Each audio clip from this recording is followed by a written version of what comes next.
अस्सलाम वालेकुम, कैसे हैं आप सब? मुझे उम्मीद है ठीक-ठाक होंगे और खैरियत से होंगे। अल्लाह पाक आपको और हमें हम सबको अपने हिफ्ज़-ओ अमान में रखे। आज आपके साथ शेयर कर रही हूँ बहुत ही ज़बरदस्त से पिज़्ज़ा सॉस की रेसिपी। इसको बनाना बेहद आसान है। घर में मौजूद बहुत आम सी चीज़ों के साथ आप इसे तैयार कर सकते हैं। ना तो इसमें कोई आर्टिफ़िशियल फ्लेवर होगा और ना ही इसमें हम आर्टिफ़िशियल कलर ऐड करेंगे। उसके बावजूद भी ज़ायक़े में ये आपकी बाज़ार से अच्छी सॉस बनकर रेडी होगी इंशाअल्लाह ताला। तो चलें इसको बनाना स्टार्ट करते हैं।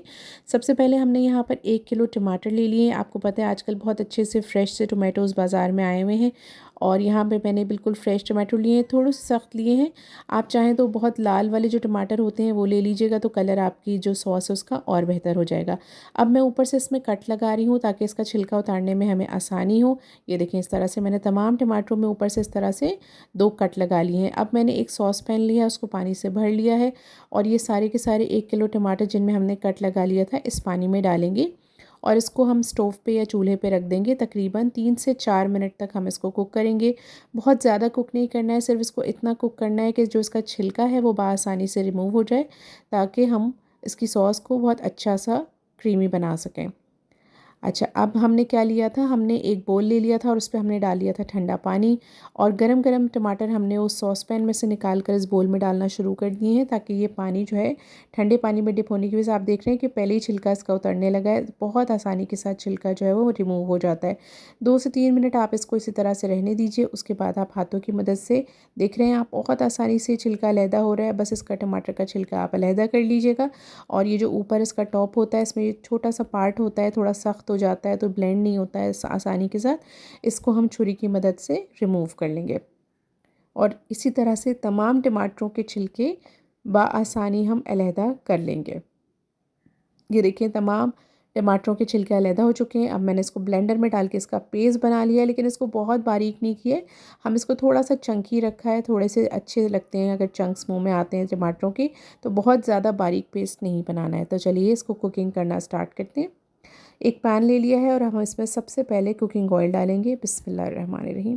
यहाँ मैंने 4 टेबल स्पून कुकिंग ऑयल डाला है। अगर आप ऑलिव ऑयल लेना चाहें तो ये बहुत अच्छा जायका देता है आपकी पिज़्ज़ा सॉस को, लेकिन मैंने यहाँ नॉर्मल कुकिंग ऑयल लिया है क्योंकि वो सबके घरों में होता है।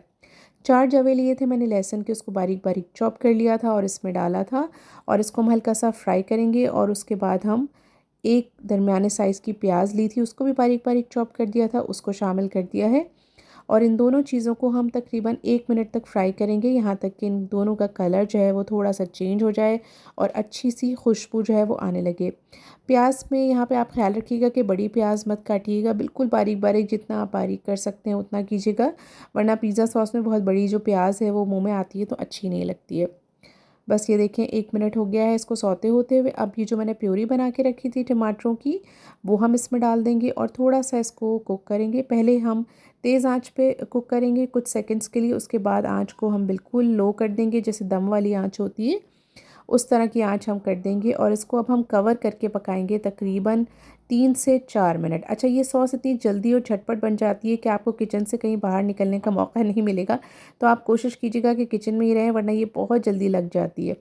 अब हम इसको 3 से 4 मिनट तक हम कवर कर देंगे ताकि इसका जो पानी है ना वो सारा का सारा रिड्यूस हो जाए और थोड़ी सी थिक सॉस हमें चाहिए होगी, क्योंकि पिज़्ज़ा हम जब बनाते हैं तो उस पर थिक सॉस ही अच्छी लगती है। जो अगर पानी छोड़ने वाली सॉस होगी तो वो सारे पिज़्ज़ा को ख़राब कर देगी। अच्छा, ये पिज़्ज़ा सॉस आप सिर्फ पिज़्ज़ा में ही इस्तेमाल नहीं कर सकते, बल्कि कभी दोपहर में बच्चों को भूख लग रही हो तो आप पराठे के ऊपर लगा के इसको इस्तेमाल कर लें, या आप सुबह नाश्ते में भी इसको इस्तेमाल कर सकते हैं, बहुत अच्छी लगती है। सैंडविचेस में भी यूज़ की जा सकती है। अब मैं इसमें कुछ मसाले डाल रही हूँ, उसका पानी रिड्यूस हो गया था तो 1 टीस्पून मैंने इसमें डाली है कश्मीरी लाल मिर्च, 1 टीस्पून नमक, हाफ़ टी स्पून मैंने डाली है इसमें कुटी हुई लाल मिर्च और इसका बेसिक इंग्रेडिएंट ऑरिगेनो हम इसमें डाल रहे हैं 1 टीस्पून। कश्मीरी लाल मिर्च मैंने इसलिए डाली है क्योंकि वो इसके कलर को बेहतर कर देगी और खाने में तेज़ नहीं होती है। अगर आपको थोड़ी सी मिर्च तीखी पसंद है तो आप कुटी हुई मिर्च जो है उसकी तादाद बढ़ा सकते हैं।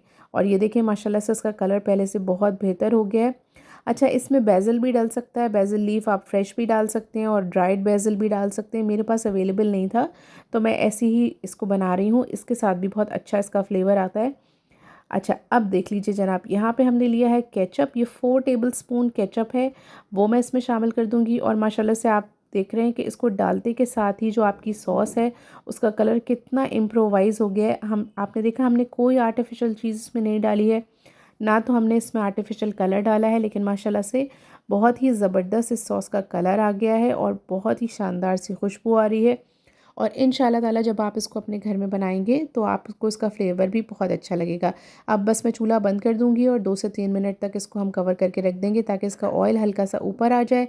उसके बाद मैंने इसको डिश में निकाल लिया था। ये छोटा सा मेरे पास एक सॉस रखने का पैन था कवर वाला, मैंने इसमें निकाला है और बाकी की सॉस मैंने जार में बंद करके रख दी है। वो मैं थोड़ी देर बाद जब ठंडा हो जाएगा तो फ्रिज में रखूँगी। आप इसको 1 हफ़्ते तक स्टोर कर सकते हैं फ्रिज में, और अगर आप इसको ज़्यादा लंबे वक्त के लिए रखना चाहें तो जो आइस क्यूब की ट्रे होती है उसमें आप ये सॉस डालकर उसके छोटे छोटे क्यूब्स जमा लीजिएगा फ्रीज़र में, और उसके बाद फ्रीज़ करने के बाद इसको 1 मंथ तक आप बहुत आसानी के साथ यूज़ कर सकते हैं। कभी आपका पिज़्ज़ा बनाने का दिल चाहे तो 1 घंटे पहले वो क्यूब्स निकाल के बाहर रख दीजिएगा, या फिर हल्के से पैन में उसको फ्राई कर लीजिएगा। इसी तरह की बिल्कुल ताज़ी सी आपकी सॉस आपके हाथ में आ जाएगी। रेसिपी पसंद आए तो ज़रूर लाइक कीजिएगा। अपना बहुत ख्याल रखिएगा। अल्लाह हाफ़िज़।